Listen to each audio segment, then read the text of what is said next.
Un enorme animal, parecido a un leopardo pero mucho más corpulento y grande, estaba ahí, a unos cuantos metros de ellos, encima de Natalio, devorándolo mientras éste gritaba de dolor.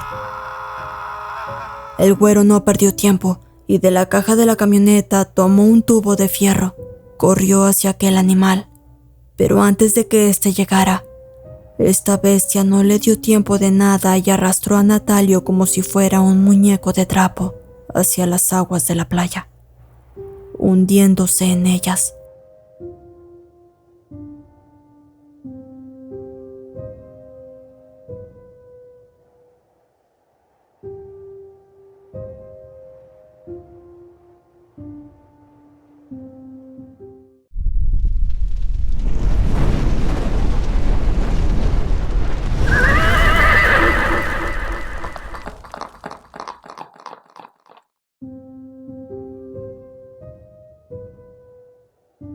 Se quedaron sorprendidos, no lo podían creer. ¿Cómo era posible todo aquello? Alonso se acercó a la orilla de la playa incrédulo, pero los gritos de Lalo lo alertaron, diciéndole al güero que se fuera, que no había nada que hacer por Natalio. Así los 4 hombres subieron a la camioneta y fueron rumbo al pueblo para avisar a las autoridades de aquel lugar. Pero mientras el güero manejaba, no dejaba de oír en su cabeza los gritos de Natalio pidiéndole ayuda, mientras aquel animal lo sumergía en las aguas de aquella playa. La oscuridad de la brecha era total, y por lo escombroso del camino, el güero manejaba despacio. La densa neblina y los enormes árboles rodeados por un bosque espeso daban un toque muy tétrico a aquel lugar. De lo que Galdino se dio cuenta y se los comunicó a sus compañeros fue que no se escuchaba ruido alguno de grillos ni de cigarras. Todo estaba en silencio. De pronto el motor de aquella camioneta empezó a cascabelear hasta detenerse. Las luces de la troca también empezaron a apagarse y prenderse intermitentemente. En verdad, el ambiente era tenebroso. El güero, alertado por los gritos de sus compañeros, daba marcha a aquella camioneta una y otra vez, pero no tenía resultado alguno. Mientras tanto, en lo alto de los árboles que estaban en su entorno, empezó a oírse el canto de algunos búhos, acompañado por algunas risas y carcajadas muy tenebrosas que gritaban el nombre del güero. Todo eso tenía muertos de miedo a aquellos hombres, que para ese momento ya habían subido los vidrios de la camioneta y puesto el seguro de sus puertas. Alonso no era cobarde, su niñez y adolescencia había sido muy dura, pero aquello lo estaba rebasando. Así que con un grito de autoridad pidió calma a sus compañeros y dijo bajaría a checar qué pasaba con la camioneta. En eso estaban, cuando Galdino los alertó apuntando con su mano hacia el frente. «Muchachos, ¿qué es eso?». No podían creerlo. Al fondo de aquella brecha, suspendida en el aire con sus brazos en forma de cruz, a unos 3 metros del suelo, una enorme silueta de mujer vestida con un atuendo de negro soltaba fuertes risas de terror que gritaban y maldecían el nombre de Alonso. Poco a poco, suspendida en el aire, se acercaba a ellos. A una cierta distancia, este ser, o bruja, como la llamó el güero, pisó tierra y corrió entre los árboles, sin dejar de soltar aquellas risas. Mientras esto pasaba, también se dieron cuenta que otra bruja daba enormes saltos en las alturas de la copa de aquellos árboles, saltando de rama en rama con una agilidad felina. De pronto algo cayó pesadamente sobre el cofre de la camioneta. Era la otra bruja. Alonso, decidido, tomando de nueva cuenta el tubo de fierro, dijo a sus compañeros que acabaría con todo aquello de una buena vez, y enseguida salió de la camioneta, propinando un golpe en las piernas de aquella bruja, quien de un salto bajó a tierra firme a unos cuantos metros frente al güero. Ahí es donde Alonso nos cuenta en su carta que había escuchado infinidad de relatos de sus parientes, y hoy por YouTube, donde la mayoría de las veces describen a las brujas como mujeres de una estatura normal o tiernas viejecitas. Tal vez sea cierto, pero la que él vio era descomunal, de una altura enorme y muy corpulenta, con un rostro horrible y enormes manos que parecían garras por lo largo de aquellas uñas negras, y una cabellera totalmente revuelta que le daba un toque espectral. En su interior sabía que no tenía chance de salir con bien, y sin importar el qué dirían, de un rápido movimiento subió de nuevo a la camioneta. Así que sin pensarlo, todos juntos comenzaron a rezar lo poco que sabían y podían, mientras aquellas brujas no paraban de reír. En algún momento, estas dos brujas se reunieron a lo largo del camino, y el güero pudo ver que la otra era aquella joven de nombre Masha, con la que había tenido aquella relación. Poco a poco se alejaron hasta perderse en la lejanía, al tiempo que las luces de la camioneta encendían completamente, y al darle marcha encendió. Así que Alonso manejó hasta el pueblo, llegando a este con la primera luz del día y avisando a las autoridades de lo que había pasado con Natalio.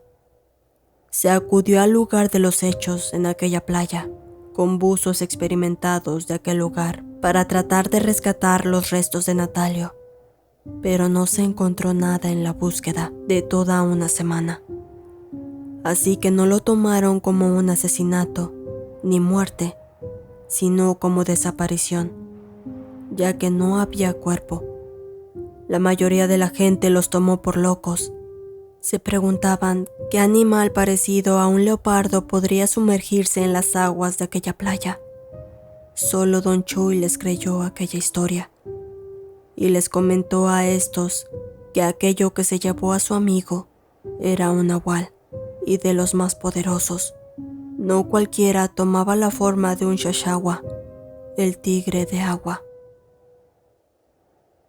Don Chuy les contó una historia que su padre le contó a él, que en un pueblo cercano, un tigre de estos se llevó a su hermano y jamás lo volvieron a ver. Así que su abuelo se pasó años cazando a aquel nahual, hasta que un día corrió con buena suerte y lo vio llevarse a otro niño al fondo de una laguna. Don Chuy les contó que la única forma de que su abuelo acabó con aquel animal fue con dinamita. Un día que vio a aquel ser sumergirse en la laguna, su abuelo tiró varias cargas de dinamita, sacando el cuerpo de aquel nahual ya sin vida a la superficie. Así que les recomendó que mejor se fueran de aquel lugar, ya que se enfrentaban ante fuerzas malignas muy poderosas. También les comentó que todos en aquel lugar tenían ya sus sospechas, que daban por hecho que los culpables de todas aquellas desapariciones y de todas las cosas malas que pasaban eran los dueños de aquella taberna, pero nadie decía nada por miedo a lo que les pudiera pasar. Ya hacía un año que vivían ahí, exactamente la fecha en que estas personas llegaron al pueblo. Para Alonso todo aquello era una pesadilla, ya nada era igual, no dormía bien, constantemente sufría de pesadillas. Todo eso afectaba en su trabajo, no tenía el mismo rendimiento de siempre. Faltaban unos días para que terminara el mes y ansiosos esperaban a don César para ponerlo al tanto de todo y ver si podrían mejor irse de aquel lugar. Al paso de los días don César llegó, quedándose sorprendido por lo que sus trabajadores le contaron. Por un lado, el trabajo era urgente ya que iban atrasados, y por otro estaba la integridad de sus trabajadores, ya que al principio dudó de aquel relato. Pero después de hacer varias llamadas a familiares de Natalio, estos le aseguraron que no sabían nada de él y estaban en proceso de poner la denuncia en Monterrey. Así que don César les pidió solo terminaran el trabajo lo más rápido posible para retirarse de aquel lugar, que él se quedaría con ellos y aparte llevaría más gente para dar terminación rápida a aquel trabajo. El güero y sus amigos aceptaron y a los pocos días llegaron 4 trabajadores más. Día a día trabajaban a marchas forzadas de sol a sol. Querían terminar lo más rápido posible, ya que don César y los 4 trabajadores nuevos también habían experimentado sucesos paranormales en aquel lugar. Lo más común era que por las noches no podían dormir bien, ya que estos seres no los dejaban. Se escuchaban cómo por las noches estas brujas corrían por los techos de aquella cabaña y cómo soltaban enormes carcajadas. Se podían ver sus tenebrosas siluetas en la copa de los árboles. Estos hombres ya jamás regresaron a aquella taberna. Solo bajaban al pueblo por víveres y regresaban rápido a la cabaña. Alonso nos cuenta que a unos cuantos días de marcharse de aquel lugar sufrieron un suceso realmente increíble. Y fue ahí donde supieron el gran poder que estos seres tenían. Era un viernes por la noche, después de una jornada de trabajo muy cansada.